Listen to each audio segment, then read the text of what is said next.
Hi, I'm Bob.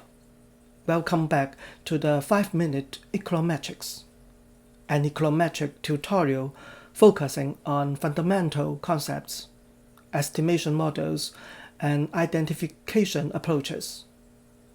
In today's topic, we will explore two basic elements in regression models.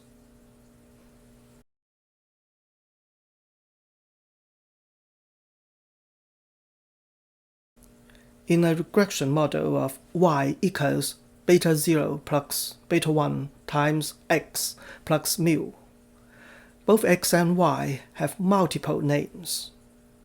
X is called the independent variable, the explanatory variable, the control variable, the predictor, the regressor, or the covariate. Y is known as the dependent variable,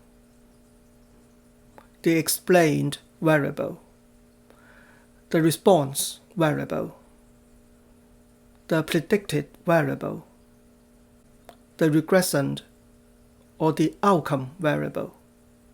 We see the terminology in textbooks and literature, and they are often used interchangeably. I usually call x the explanatory variable and y the outcome variable, and it is simply a matter of habit.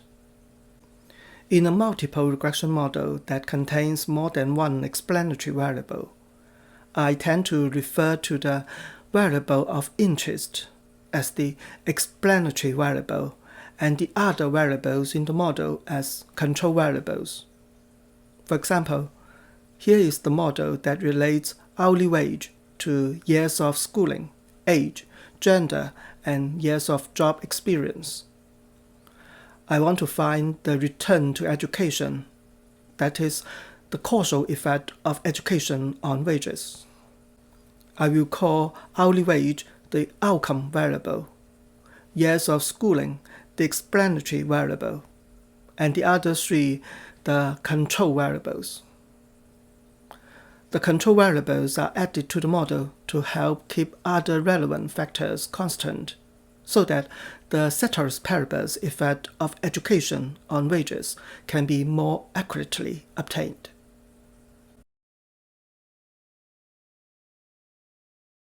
The explanatory variable x can be continuous variables or binary variables. In this model, we regress the college GPA on the high school GPA and PC using a sample collected in the 1990s. The explanatory variable, high school GPA, is a continuous variable that has many different values.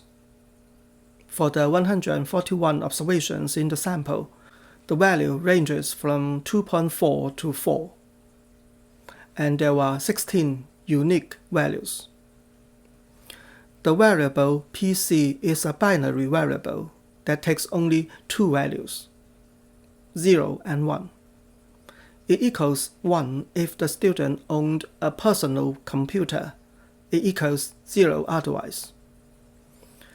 The OLS Estimates suggest that holding PC fixed 1 more point on high school GPA is associated with almost half a point more on college GPA. Keeping the high school GPA constant, the students who own a personal computer have a college GPA of 0.16 points higher than those who do not own a PC. In this model, the outcome variable, college GPA, is a continuous variable because it takes many different values. The outcome variable can also be a binary variable. In this case, it is called a binary response model. For example, in this model, the outcome variable is a binary variable, indicating whether a married woman was in the labor market. It equals 1 if the married woman participated in the labor market, and it equals 0 if not. In the linear probability model, The OLS estimates for the explanatory variables are the average marginal effects on the probability of the outcome happening. In this model, they are the average marginal effects of the explanatory variables on the probability of married women's labor market participation. Education and work experience increase the probability of married women working, while age, non-wife family income, and the number of children under 6 years old negatively affect the labor force participation of married women. For instance, 1 more year of schooling increases the probability of working by 4 percentage points.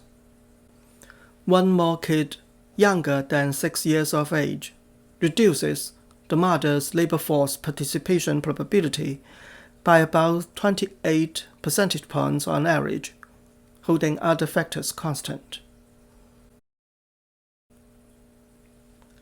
Today, we have explored the explanatory variables and the outcome variable in a regression model. They can be continuous variables or binary variables. We also interpret the OLS estimates in various contexts. Thank you so much for watching this video. See you soon. Take care.